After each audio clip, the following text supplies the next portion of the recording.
Passo número 4. Em direção à riqueza. Conhecimento especializado. Sua instrução é o que você faz dela. Você achará o conhecimento que o conduzirá onde quer chegar. Não será preciso começar de baixo se seguir esse plano simples. Há duas espécies de conhecimento, o geral e o especializado. O conhecimento geral, por maior que seja a quantidade ou variedade, pouco serve para a acumulação de dinheiro. As congregações das grandes universidades possuem, em conjunto, praticamente todas as formas de conhecimento, conhecidas da civilização. A maioria dos professores tem pouco dinheiro. Especializam-se em ensinar conhecimentos, mas não se especializam na organização ou no uso do conhecimento. O conhecimento não atrai dinheiro, a não ser que seja organizado e inteligentemente dirigido, através de planos de ação práticos, com o objetivo definido de acumular dinheiro. A falta de compreensão desse fato tem sido fonte de confusão para milhões de pessoas, que creem falsamente que o conhecimento é poder. Nada disso. Conhecimento é apenas poder em potencial. Só se torna poder se for e quando for organizado em planos de ação definidos e dirigidos a um fim definido. Esse elo ausente em todos os sistemas de educação pode ser encontrado no fracasso de instituições educacionais em ensinar aos estudantes como organizar e usar o conhecimento depois de adquiri-lo. Muitos cometem o erro de presumir que porque Henry Ford teve pouca instrução, não era um homem instruído. Os que cometem esse erro não compreendem o significado real da palavra educar. Ela é derivada do latim educo, que significa eduzir, derivar, desenvolver. O homem educado nem sempre é o que tem abundância de conhecimentos gerais ou especializados. O homem educado é o que desenvolveu as faculdades da mente de tal modo que poderá adquirir o que deseja, ou seu equivalente, sem violar os direitos alheios. Suficientemente ignorante para fazer fortuna. Durante a Primeira Guerra Mundial, um jornal de Chicago publicou certos artigos nos quais, entre outras afirmações, Henry Ford era chamado de pacifista ignorante. Ford protestou contra as afirmações e processou o jornal por difamação. Em juízo, os advogados do jornal pleitearam uma justificação e chamaram Ford para depor, com o propósito de provar ao júri que ele era ignorante. Fizeram-lhe muitas perguntas, todas com o fim de provar que, conquanto possuísse considerável conhecimento especializado referente à fabricação de automóveis, não passava, de modo geral, de um ignorante. Importunaram-no com perguntas como as que se seguem. Quem foi Benedict Arnold? E quantos soldados mandaram os ingleses para os Estados Unidos para debelar a Revolução de 1776? Resposta à última pergunta, disse Ford. Não sei o número exato de soldados que os britânicos mandaram, mas sei que era consideravelmente maior do que o que voltou. Afinal, Ford cansou-se dessa espécie de perguntas e, em resposta a uma especialmente ofensiva, debruçou-se. Apontou o dedo para o advogado que a fizera e disse: se eu quisesse realmente responder à pergunta tola que o senhor acabou de fazer, ou a qualquer outra que me foi feita, deixe-me lembrá-lo de que tenho na minha mesa uma fileira de botões elétricos. Se aperto o botão certo, posso chamar à minha presença para auxiliar-me homens que podem responder a qualquer pergunta que eu queira fazer. Referente ao negócio a que venho devotando os meus esforços, tenha, pois, a bondade de me dizer por que iria eu atravancar a cabeça com conhecimentos gerais, para poder responder à pergunta se tenho homens à minha volta capazes de fornecer qualquer conhecimento exigido. Certamente havia muita lógica nessa resposta. O advogado ficou desconcertado. Todos no tribunal compreenderam que era a resposta, não de um ignorante, mas de um homem instruído. Todo homem que sabe onde encontrar o conhecimento de que necessita e sabe organizar esse conhecimento em planos de ação é um homem instruído, com a assistência do seu grupo de mente superior. Henry Ford tinha em seu poder todo o conhecimento especializado de que necessitava para capacitá-lo a tornar-se um dos homens mais ricos dos Estados Unidos. Não era essencial que tivesse os conhecimentos em sua própria mente. É fácil adquirir conhecimentos. Antes de ter certeza da sua capacidade de transmutar desejo em seu equivalente monetário, você precisará de conhecimentos especializados sobre o serviço ou mercadoria que pretende oferecer em troca da fortuna. Talvez necessite de muito mais conhecimento especializado do que possa, por capacidade ou inclinação, de adquirir. Nesse caso, sua fraqueza pode ser remediada pelo auxílio do grupo de mente superior. O acúmulo de grandes fortunas exige poder e esse é adquirido através de conhecimentos altamente organizados e inteligentemente dirigidos. Mas esses conhecimentos não precisam, obrigatoriamente, estar na posse do homem que acumula fortuna. O parágrafo anterior deve dar esperança e coragem ao homem que tem a ambição de acumular fortuna e que não possui a necessária instrução para ter o conhecimento especializado de que possa precisar. Às vezes, homens atravessam a vida sofrendo de complexos de inferioridade, por não serem homens de instrução. O homem que sabe organizar e dirigir um grupo de homens de mente superior, possuidores do conhecimento necessário na acumulação de dinheiro, é tão instruído quanto qualquer um do grupo. Thomas A. Edison só teve 3 meses de instrução escolar em toda a vida. Não lhe faltou educação, nem morreu pobre. Henry Ford pouco mais teve que o 2º ano primário. No entanto, saiu-se muito bem, do ponto de vista financeiro. Conhecimento especializado é uma das formas mais difundidas e baratas de serviço que se possa encontrar. Se duvidar, consulte a folha de pagamento de qualquer universidade. Onde encontrar conhecimentos? Antes de mais nada, resolva o tipo de conhecimento especializado que precisa e o fim para o qual é necessário. Em grande parte será seu objetivo principal na vida, o fim pelo qual trabalha, que irá ajudar a determinar o conhecimento exigido. Resolvida essa questão, o passo seguinte exige que você tenha informações precisas sobre fontes de conhecimento fidedignas. Dessas, as mais importantes são: número 1, a experiência e educação próprias. Número 2, experiência e educação acessíveis, através da cooperação de outros, aliança da mente superior. Número 3, colleges e universidades. Número 4, bibliotecas públicas, em livros e revistas em que pode ser encontrado todo o conhecimento organizado pela civilização. Número 5, cursos especiais de treinamento, em escolas noturnas e cursos domiciliares em especial. Ao ser adquirido, o conhecimento precisa ser organizado e aplicado para um objetivo definido, através de planos práticos. O conhecimento só tem valor pelo que se aproveita de sua aplicação a um fim útil. Se você pensa em instrução adicional, resolve primeiro qual o objetivo do conhecimento que procura. Depois indague onde obter esse determinado tipo de conhecimento. Homens de sucesso em todas as profissões jamais param de adquirir conhecimento especializado relacionado com seu principal propósito, negócio ou profissão. Os que não têm sucesso geralmente cometem o erro de acreditar que o período de aquisição de conhecimentos termina ao terminar a escola.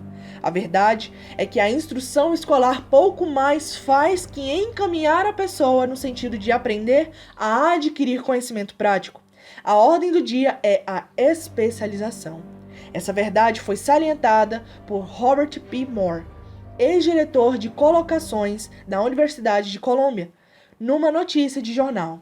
Especialistas mais procurados, particularmente procurados por companhias de colocações, são os candidatos que se especializaram em algum campo, diplomados em escola de comércio, concurso de contabilidade e estatística, engenheiros de todas as espécies, jornalistas, arquitetos, químicos e também dirigentes excepcionais e homens de atividade de classe adiantada. O homem ativo na universidade, cuja personalidade faz com que se dê bem com todos e que foi bem nos estudos, tem uma superioridade marcante sobre o estudante estritamente acadêmico. Alguns desses, por suas qualificações variadas, receberam inúmeras ofertas de cargos, alguns até em números de 6. Uma das maiores companhias industriais, a maior do ramo, ao escrever ao Sr. Moore com relação a bacharelandos promissores, disse: "Estamos interessados, primeiramente, em encontrar homens que possam fazer progresso excepcional em trabalhos de direção. Por essa razão, acentuamos a qualidade de caráter, inteligência e personalidade muito mais que as de conhecimentos específicos. Propondo um sistema de aprendizado de estudantes em escritórios, lojas e indústrias durante as férias de verão. O Sr. Moore declarou que, depois de 2 ou 3 anos de college, todo estudante deveria ser convidado a escolher um curso futuro definido e parar se estava apenas passando agradavelmente, sem nenhum propósito, por um currículo acadêmico geral. Colleges e universidades devem encarar a consideração prática de que todas as profissões e ocupações agora exigem especialistas, disse ele, propondo que instruções educativas aceitem responsabilidade mais direta na organização vocacional. Uma das fontes de conhecimento mais honestas e práticas acessíveis aos que precisarem de instrução especializada são os cursos noturnos, que funcionam na maioria das grandes cidades. Os cursos por correspondência fornecem treinamento especializado em todos os lugares onde chega o correio norte-americano, sobre qualquer matéria possível de ser ensinada pelo método de extensão. Uma das vantagens do estudo domiciliar é a flexibilidade dos programas de estudo, que permite que se estude nos momentos livres. Outra vantagem do estudo domiciliar, se o curso for bem escolhido, é o fato de que a maioria dos cursos oferecidos por escolas de ensino domiciliar fornece generosos privilégios de consulta, de valor inestimável aos que precisam de conhecimento especializado. Seja onde for que você more, pode aproveitar os benefícios. Estudo é autodisciplina. Tudo que se dirige sem esforço e sem gastos geralmente nos aparece de menor valor, às vezes até sem valor nenhum. Talvez por isso é que aproveitamos tão pouco nossa maravilhosa oportunidade em escolas públicas. A autodisciplina que se recebe de um programa definido de estudo especializado compensa, até certo ponto, a oportunidade perdida. Quando o conhecimento pode ser adquirido sem gastos. Escolas por correspondência são instituições comerciais altamente organizadas. Suas taxas de inscrição são baixas, que são forçadas a insistir em pagamentos rápidos. Sendo obrigado a pagar, tem o estudante boas notas ou más, o efeito de seguir o curso até o fim, quando, de outra maneira, desistiria. As escolas por correspondência não insistiram suficientemente nessa questão, pois a verdade é que seus departamentos de cobrança constituem a melhor espécie de treinamento em decisão, rapidez e o hábito de terminar o que se começa. Aprendi isso por experiência há mais de 45 anos. Matriculei-me num curso de propaganda por correspondência. Após 8 ou 10 lições, parei de estudar, mas a escola não parou de me mandar as contas. Além disso, insistia no pagamento. Quer eu continuasse os estudos, quer não. Decidi que se estivesse de pagar pelo curso, a que me obriguei legalmente, deveria completar as lições para aproveitar meu dinheiro. Achei na época que o sistema de cobrança da escola era bem organizado demais, mas aprendi, mais tarde, na vida que essa era uma parte valiosa do curso, pela qual nada se cobrou. Sendo forçado a pagar, continuei e completei o curso. Descobri mais tarde que o eficiente sistema de cobrança da escola valera muito como dinheiro ganho, por causa do aprendizado de propaganda que tão relutantemente terminei. Nunca é tarde demais para aprender. Temos em nosso país o que se diz ser o maior sistema de escolas públicas do mundo. Uma das coisas estranhas a respeito dos seres humanos é que só dão valor ao que tem preço. As escolas gratuitas dos Estados Unidos e as bibliotecas públicas gratuitas não impressionam as pessoas por serem gratuitas. Essa é a principal razão pela qual tanta gente acha necessário adquirir instrução adicional depois de deixarem a escola e irem trabalhar. É também uma das razões principais pelas quais os empregadores têm mais consideração para com os empregados que fazem cursos domiciliares.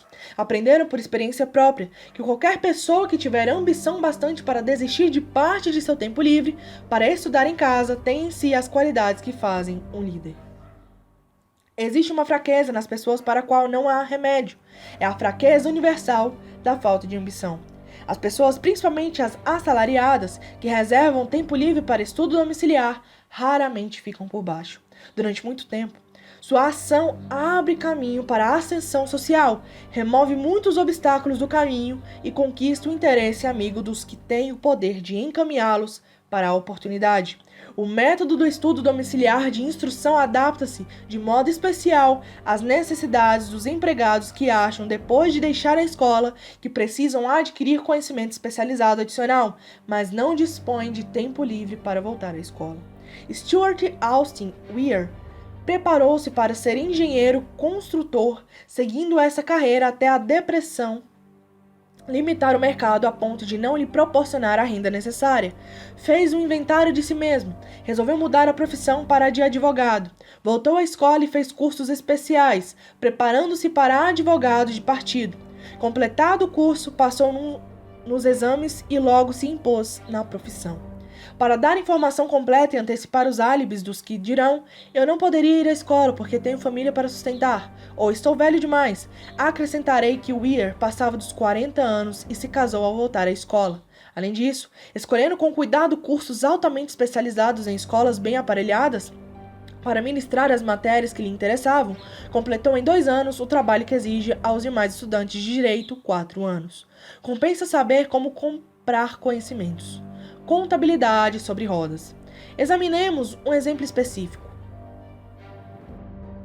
O vendedor de uma mercearia encontrou-se de repente desempregado, tendo tido experiência anterior como guarda-livros.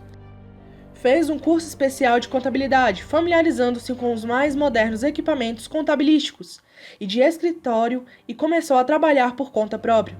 Iniciando com o dono da mercearia para a qual trabalhara antes, fez contratos com mais de 100 pequenos comerciantes, como guarda-livros por uma quantia mensal modesta.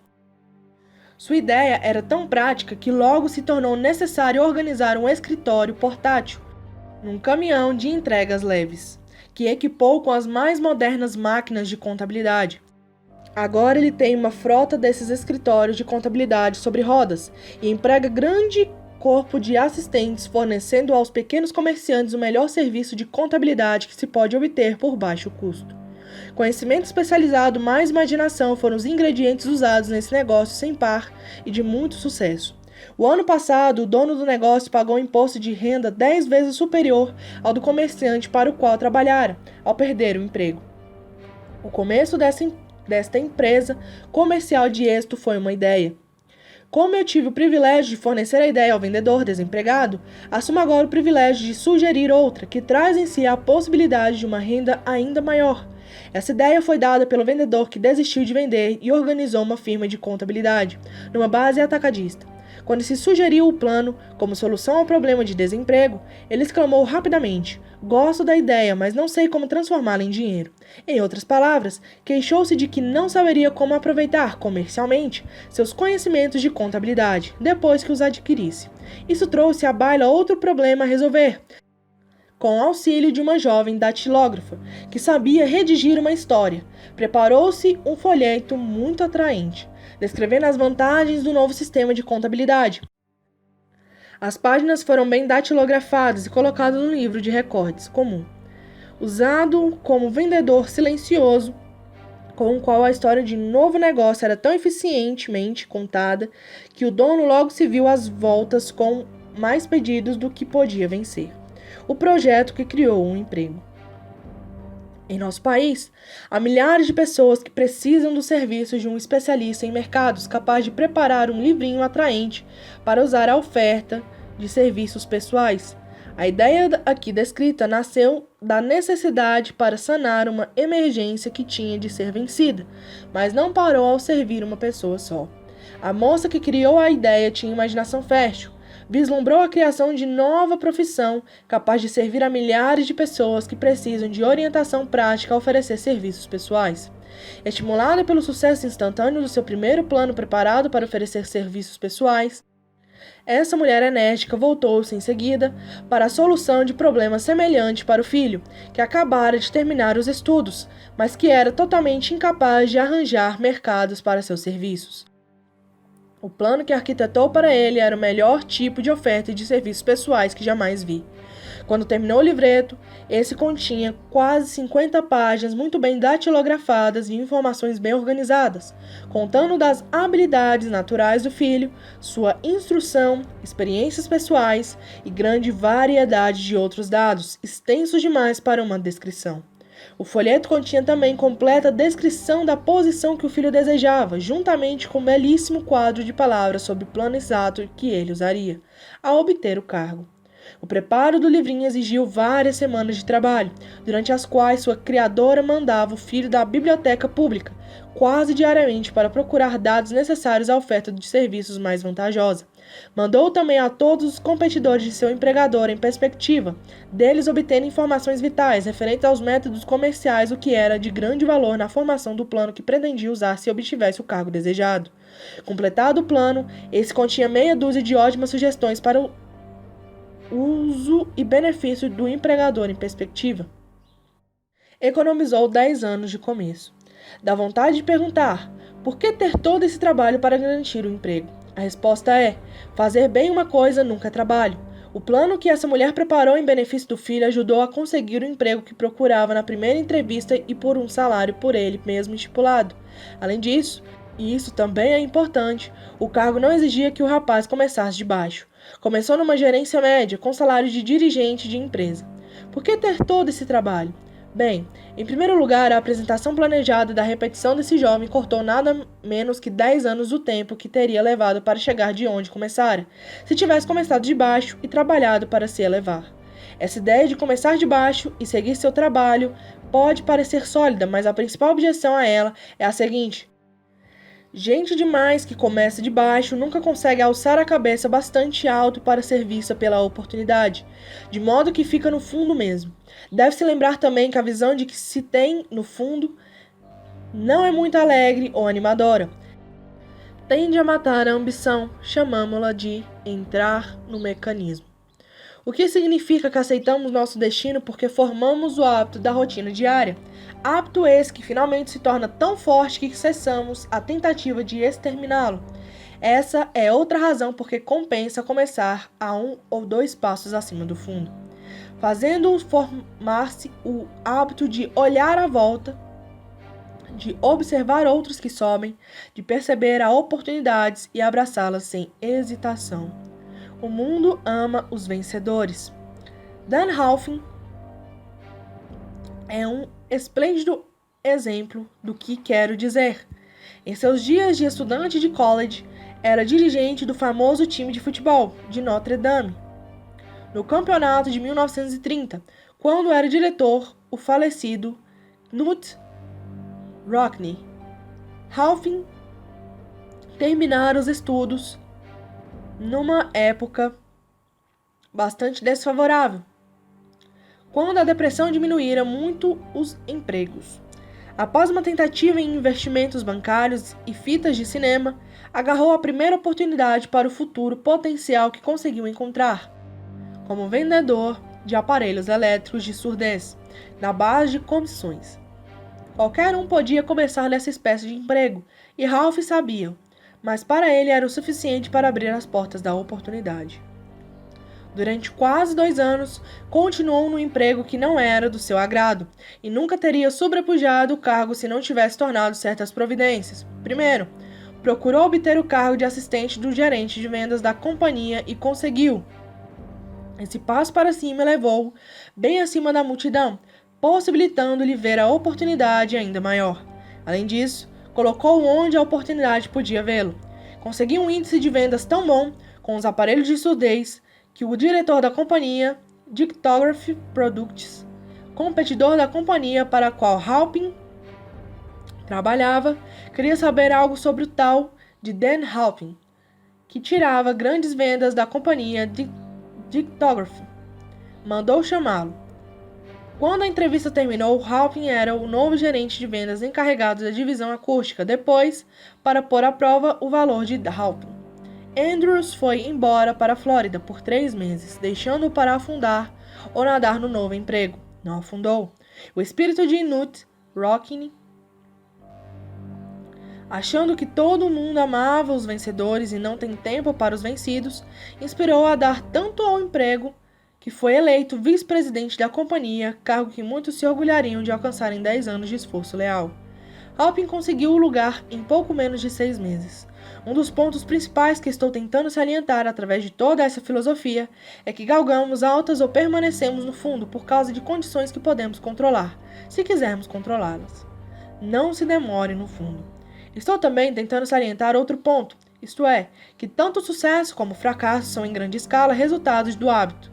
Não tenho a menor dúvida de que a convivência de Halpin com o maior instrutor de futebol que os Estados Unidos jamais conheceram implantou-lhe na mente o mesmo tipo de desejo de distinguir-se que tornou famoso no mundo inteiro o time de Notre Dame. Em verdade, está certa a ideia de que adorar um herói é útil, desde que se adore um vendedor. Minha crença na teoria de que sociedades comerciais são fatores vitais, tanto no fracasso como no sucesso, foi claramente provada quando meu filho Blair estava em negócios com Dan Halpin, por um cargo. Halpin ofereceu-lhe um salário inicial de mais ou menos metade do que poderia ter obtido de uma companhia rival. Pus em jogo a pressão paterna, induzindo a aceitar o lugar, porque acredito que a associação com quem se recusa a ceder em certas circunstâncias que não lhe agradam é uma vantagem que nunca poderá ser medida em termos de dinheiro. O fundo é um lugar monótono, sombrio, desvantajoso para qualquer pessoa. Por isso é que levei tanto tempo em descrever como o começo, no fundo, pode ser evitado por um planejamento certo. Você pode negociar a si mesmo. A mulher que preparou o plano de vendas de serviços pessoais para o filho recebe agora pedidos de todas as partes do país para cooperar no preparo de planos similares para outros que desejam oferecer serviços pessoais por mais dinheiro. Não se deve supor que o plano consistia apenas numa técnica de vendas inteligentes, pela qual se auxilia homens e mulheres a pedirem e receberem mais dinheiro pelos mesmos serviços que antes vendiam por pagamento menor. Ela cuida dos interesses do comprador, assim como dos de vendedor de serviços pessoais, preparando os planos de tal modo que o empregador recebe o valor integral do dinheiro adicional que paga. Se você tiver imaginação e procurar um mercado mais vantajoso para seus serviços pessoais, essa sugestão pode ser o estímulo que está procurando. A ideia é capaz de trazer uma renda bem maior que a do médico, advogado ou engenheiro médio, cuja instrução exigiu muitos anos de faculdade. Não há preço fixo para ideias boas. Atrás de todas as ideias está o conhecimento especializado. Infelizmente, para os que não encontram riquezas na abundância, o conhecimento especializado é mais abundante e mais fácil de adquirir que ideias. Por causa dessa verdade, há uma exigência universal e oportunidades sempre crescentes para a pessoa capaz de ajudar homens e mulheres a vender, com vantagem, seus serviços pessoais. Capacidade significa imaginação, a única qualidade necessária para combinar conhecimento especializado com ideias, na forma de planos organizados destinados a atrair riquezas. Se você tiver imaginação, esse capítulo irá presenteá-lo com uma ideia que será suficiente para o começo das riquezas que deseja. Lembre-se de que a ideia é a coisa mais importante. Conhecimento especializado pode ser encontrado logo ali na esquina, qualquer esquina. Pontos a fixar. Conhecimento é apenas um poder potencial. Você pode organizá-lo de modo a dar-lhe planos de ação definidos, dirigindo-os a um fim definido.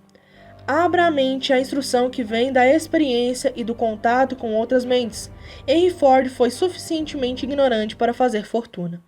Use uma ou todas as 5 fontes de conhecimento que esse capítulo lhe fornece. É fácil adquirir conhecimentos. Se você não estiver pronto para vender um produto, pode vender seus serviços ou ideias por um bom preço. Homens de mais de 60 anos tiveram muito sucesso ao fazê-lo. O plano deu um enorme impulso ascensional a milhares de jovens autodisciplinados. O projeto fornecido neste capítulo pode fazê-lo iniciar-se com uma vantagem de 10 anos em qualquer emprego. O conhecimento pavimenta a estrada para a riqueza, quando você sabe qual a estrada a tomar.